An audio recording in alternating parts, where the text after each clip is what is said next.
Hi there, hope you're having a good day and welcome back to another video. Today we have the shoes that I've probably been asked the most about in the comments, along with the 808 Those are coming up too, by the way. And I'm honestly so glad that you guys requested this because these guys were fantastic for me. If there's any other shoe that you'd like to see a video on, please drop it down at any time. And this right here is the Wave 10.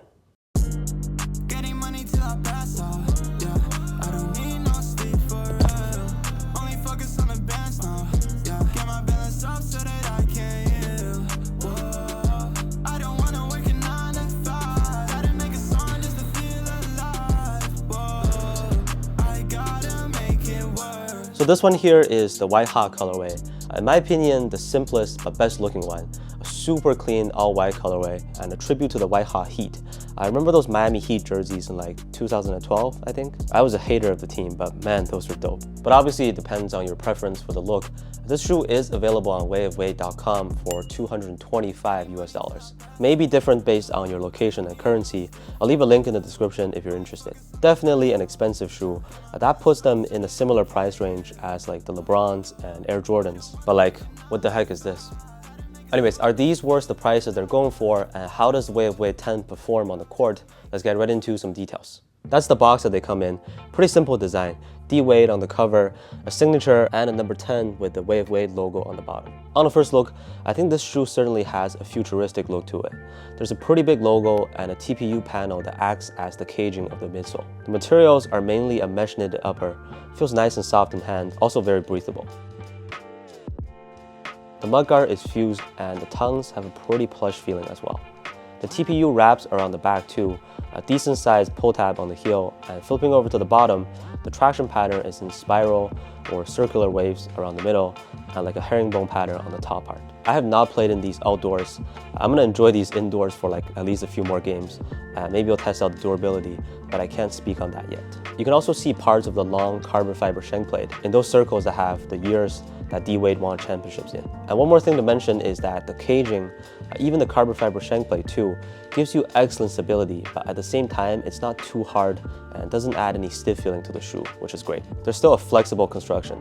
I was even a little worried about torsional support, but after playing in them, I think it's just the right amount of caging.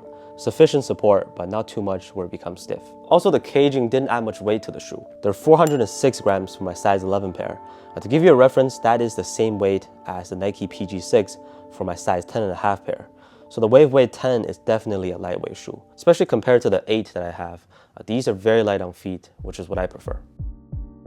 As to how the Wave 10 performs on the court, the cushioning was actually the best part to me, instead of the traction. But we'll get into the traction very soon and let you know where I would rank these among the other shoes. The full-length boom feels amazing on feet.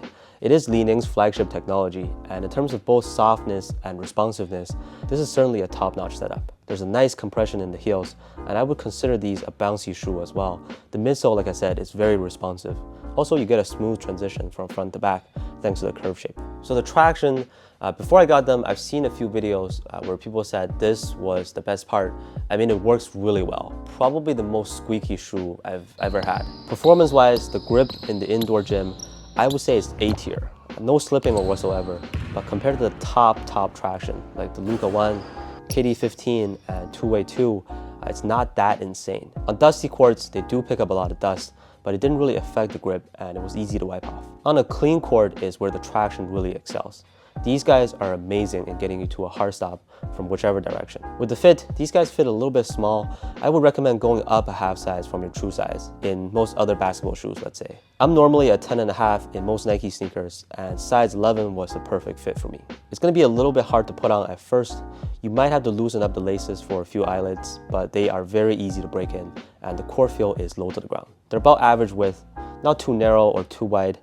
The half size up is more so to ensure that you have enough space in terms of length, and not that it's narrow or tight. For my flat feet, I did not experience any foot pain or soreness after playing in them, so that was a good thing. Yeah, I really enjoy hooping in these. Could miss during warm-ups, but also couldn't make one during the actual game. We did a good job executing. Are you upset with something? Anyway, stability and support are excellent too. My feet felt secure inside, and according to the official description, it is an arched carbon fiber shank plate. So once again, it's just the right amount of support I needed, not too much to a point where it gets too hard. Okay, so overall, the WaveWeight 10 has excellent performance. Cushioning was the best aspect to me, traction works very well, good stability, and you get some nice and cozy materials on the upper. Also, don't forget to go half size up for the best fit. From a consumer's perspective, I would much rather get these than, let's say, the Jordan 37. Also, keep in mind that if you buy a shoe and it doesn't work well for you, that money has gone to waste. So might as well cop something that you can happily enjoy. So I think the performance lived up to the expectations. I mean, Li-Ning and WaveWeight has come a long way, from their earlier models, already decent quality performers, to the Sonics that CJ McCollum wore. I actually really liked hooping in these. And also the Ushuaï, a super consistent line of performance shoes, and also just the many other products that they have.